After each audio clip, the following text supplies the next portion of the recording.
Hello and welcome to the Higher Learning Exchange podcast, a space for innovators to push the boundaries of education practice and technology.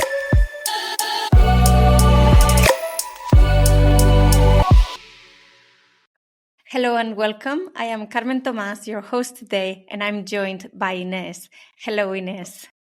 Hello, everyone. Hello, Carmen. Thank you very much for having me here. I'm super grateful. Thank you, Inés. Inés is the co-founder of FarmaLeaders. Inés, this is an online learning platform for postgraduate study, pharmacy, but this is so much more than just a learning platform. So, Inés, you're also helping a community of young professionals in the pharmaceutical industry. And looking at some of the figures, this really is a success story. So I'm very excited to share, where you came from and the evolution of this. But if I'm correct, you did launch in 2022. Is that? Yes, exactly. Yeah. That's correct. And at present, you've got almost 600 graduates from your school. So that is in just under 2 years, really, Exactly. that you've had a high volume of graduates. And then you're also working with more than 100 companies. Exactly. Okay, wow. Okay, so these metrics are really impressive. You're really having an impact, but I think the really interesting part of your story, I think, is where you started, and I'd love to hear about how you started from having a community, and then we'll. Perfect. So I start from the beginning. We really start in 2020 in the COVID pandemic with the community. How we did it? I'm going to explain a little bit fast because there's a lot of issues that happened in that time. But Irene and me, that Irene is my co-founder, we studied, she's biotechnologist and I am biotechnologist and pharmacist. And when we finished our degree, then we start a master degree in pharmaceutical industry. Then in that master, we learn what things we like about a master and what things we would love to change or to improve. So at the end of that master, we were chosen co-presidents of that master of our promotion. Then since that moment, we create an Instagram account to have all our all our classmates in that Instagram account to tell them by stories how we do our daily life in our internships, because in that moment I was in Deloitte doing a consultancy internship, and Irene was as a medical advisor in Merck.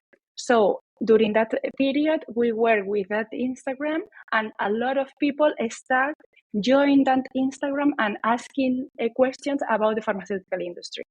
Our account private, and we try to improve the number of followers that we have in that account. Then the senior profiles asked us to open also a LinkedIn account. So then we open LinkedIn and start publishing different content with a lot of value, because that's super important. To create a community, you need to understand what your audience wants and give it to them. Don't focus on, I'm not going to give this to the community because they should pay to achieve it. Not, because at the beginning, you want to create that relationship with the audience. So we start doing that, doing a lot of events, online events, because in that time was the pandemic. We keep going with that. And then we decide to quit our jobs and start with the community, because we saw that there was an opportunity. I mean, so initially the focus was on the community, and you sort of spontaneously, created this community, and you realized all the needs because of the questions you were being asked. But then you were also generating content. So I think that's really, really interesting. So so that you spent about 2 years, just learning from your community and with them. Exactly. In 2021 in February, we quit our jobs, and then we start discovering the startup world.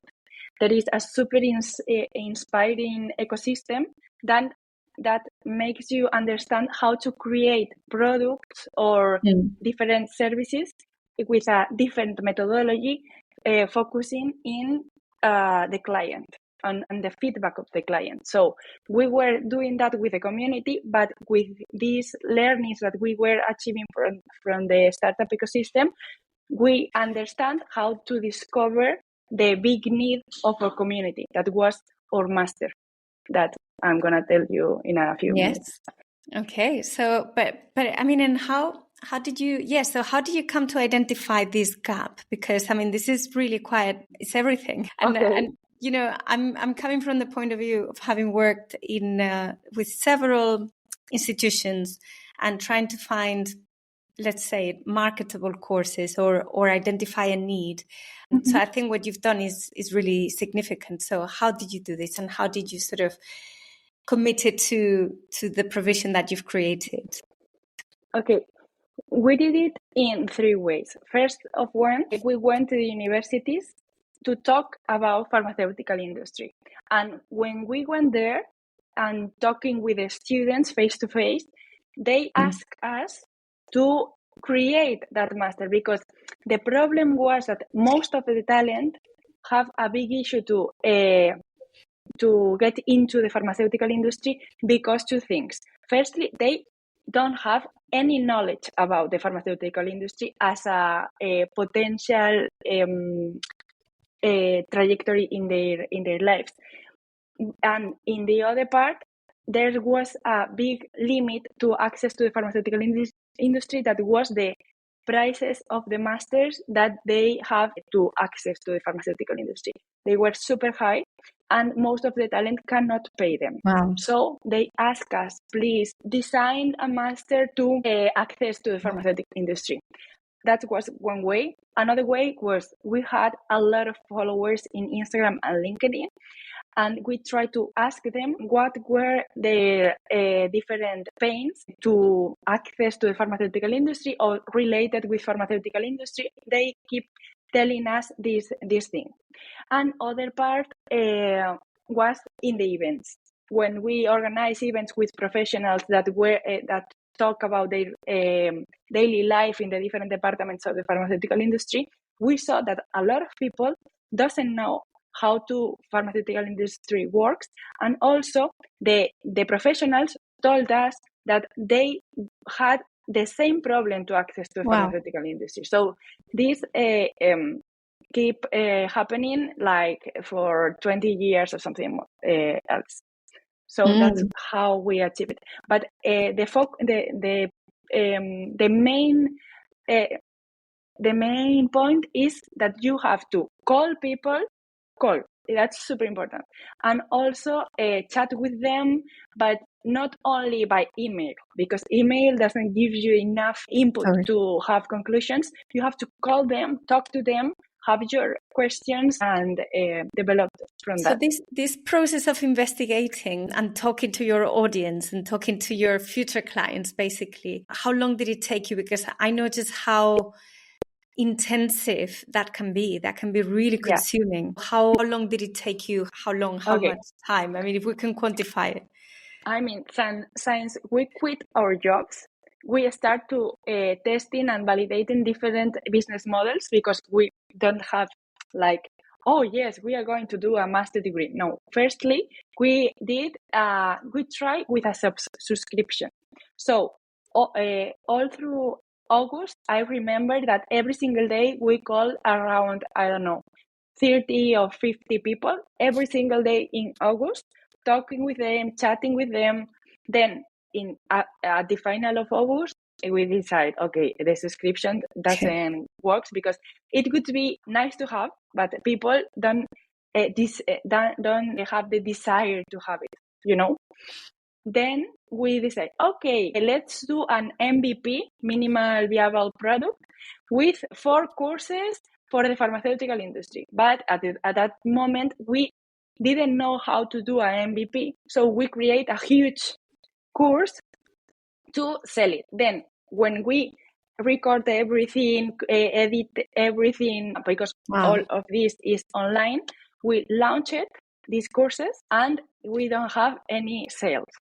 Why? Okay. Because that doesn't solve big problem in the audience. So it would be a big marketing strategy to sell that courses because there's no need solved with that. And then after that, we keep calling the leads that we have from that courses and say, okay, with all this input and the input from the events and everything, let's try to launch the master degree. Okay. And there was our real MVP, because we didn't create the master until we have the first student that pays the master. And that was our clue. Okay, that's fantastic, Inés. So you really persevered. You were really persistent and you didn't give up. And it's really interesting to hear that you actually went through 3 different business models before you reached the idea that it was going to be a master's. Wow. I think that's a real lesson. With no income. Only the investment was our savings and no income. Wow. So that moments were super stressing, but I'm super grateful to pass through them because we learn a lot. Yeah. And I mean, you had a feeling that you were getting onto something. You were going somewhere with it. So it wasn't even if, but I mean, hearing the story, I think is really, really sort of inspiring to hear this. So, Thank you. So thanks, Inés, because I think a lot of people in the online learning community will actually learn from this, from your experience. At the start, you started from your own experience as a student and from identifying things that you would have liked to be different in your own masters. So can we talk about that? And what were the things that you wanted to change from the?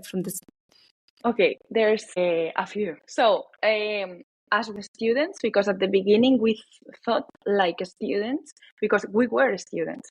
So for us, there was a big problem with the chronology and the organization and the practicity of the content that we want in the master. Because we want, in the master degree, we want content to be super practical for our daily life. Because we can have theory, but if we don't know how to apply that theory to our daily life, there's not enough value in all that content. So firstly, all the content that we create is super practical. It has theory, but with a lot of role plays, with a lot of cases to make people understand how to apply that in the day-to-day. And another point is flexibility, because we understand that while we create everything that we did has a significance, okay?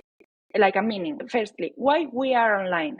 Because people tell us we cannot do internships outside of Madrid or Barcelona. This is particular from Spain, because all the masters are face-to-face in Madrid, Barcelona. So we say, okay, let's do an online master to allow people do internships all around Spain, even outside of Spain, abroad. So that's why online. Another point that we saw is that people were not prepared for the business. Scientific people is not prepared for the business world, because university, and I'm now researching about that, university prepares you for researching, but not for the business world. And there's a huge gap that is not being solved. And a lot of people, for me, now we are like, I don't know how to say it in English, but a parche. Like you're a patch. Basically, you're fixing. Yeah, you're fixing a gap that is there. But it's a patch that solves a problem temporary, because we can do it better. Because what happens? We are a master degree that prepares you for working in the pharmaceutical industry. Why? Because the people that finishes the university is not prepared to work in a business. Because when I was in my university, there was a lot of huge and amazing subjects related with bio something. Perfect. But there were only a few hours in 6 years of degree that we talk about what are the companies, what are the startups, and all that potential that is super important for the degree of some students, and there's nothing to talk about during the degree. So we are looking to that for our future. And another things that we saw that are important for us was online, to be achievable, economically achievable for the students. Try to see the best ways that the students can pay the master, because for us the most important is the best talent gets into the pharmaceutical industry. So we don't want to be a barrier for them. So we have different modes. You can pay by, I don't know how to say it, by pay in installments, and also you can pay when you start to work. That's another way that helps the people to can afford to pay the master. It's everything thinking about the student and asking them what are their problems. We learn a lot when we are in the master and we call the potential students that we have in our funnel.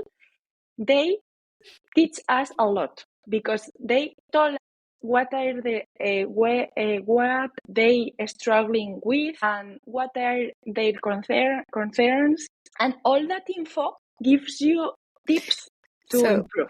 So even nowadays, when you've already got this large volume of students, you're still calling students, yeah? Of course. Wow. Yes, yesterday I was calling, and in the team we are 14, and there was 2 people that are full-time calling, but in the structure of our team is super different from other structures because we have a different culture, but their mission is to be in touch with, to help the students that want to join us. And I'm the support because I always want to be there, because if you want to have your strategy in mind, you need to know what the students want, because they are your clients, but you want to give them best value to them, so you need to learn from them. Wow. So it actually just speaks volumes, actually, just the fact that you're still in contact with the students and on the phone, picking up the phone, Exactly. So Inés, so coming on to what the students actually do, right? So you set yourself a really sort of ambitious goal to provide for a gap in the system, basically, and prepare students for the real world. So tell us, so what's the program like? What do the students experience when they come to your program of study with your master's? Our master degree is 18-month degree.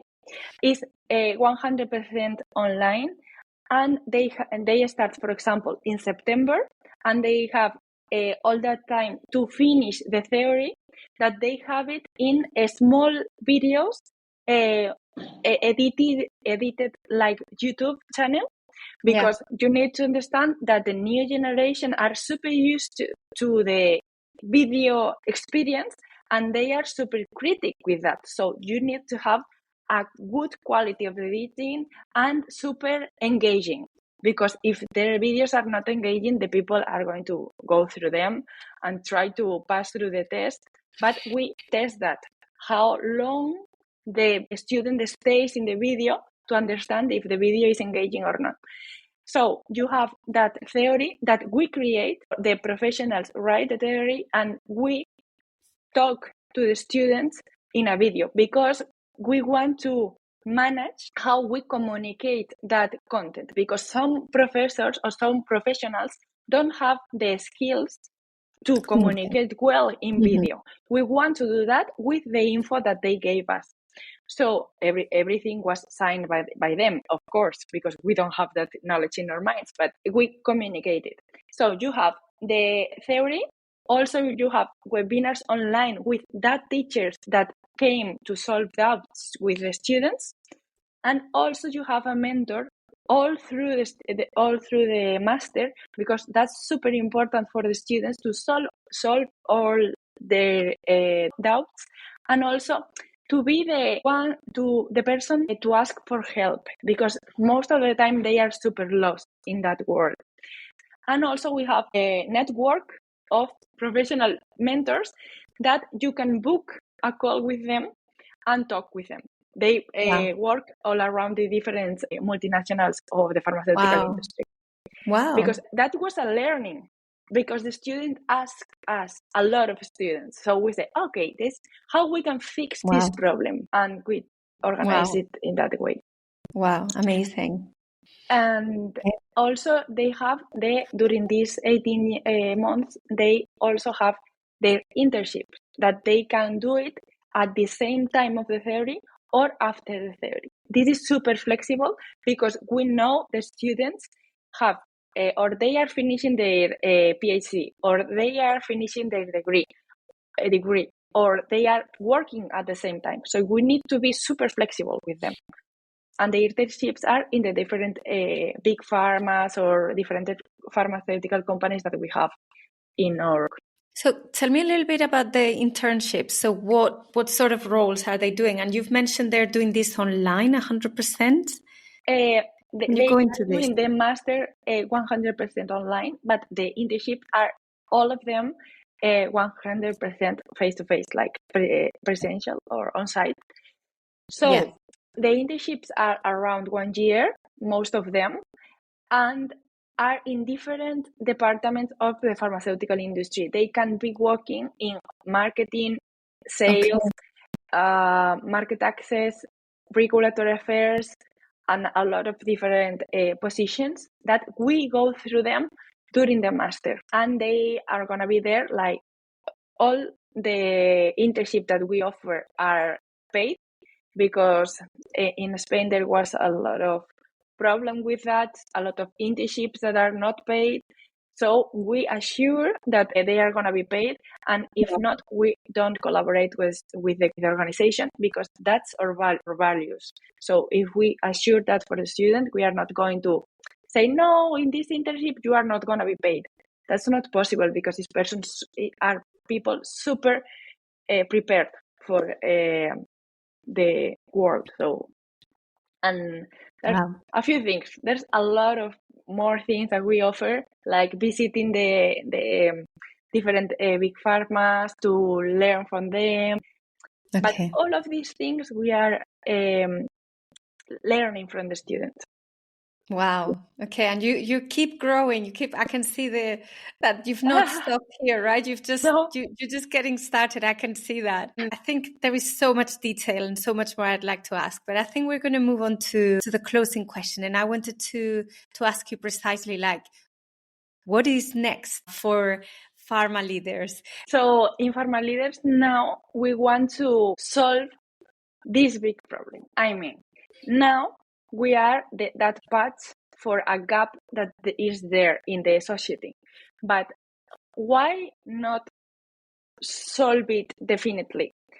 And I'm now researching about that. Can we create an university? Can we do an alternative for the options that the scientific talent have? Can we reinvent the education? Because we really are super obsessed with the growing mindset, and we think that if we design a degree with that pillars, are going to be an explosion. And also we think that we can do it in less time, because time is super important and people should invest it in the best way. So that's our next step. Wow. So I think, well, judging by your past records, I think very soon I will be inviting you back to talk about this. Hopefully. This next milestone in your roadmap. So amazing. Yeah. Thank you so much, Inés, for sharing this really impressive story. You're having an impact on the lives of many people, and also on the employability of students and in society. So what more to aspire to? So thank you so much. Thank you very much, Carmen. I was super comfortable here. No, lovely. Thank you, Inés, and best of luck.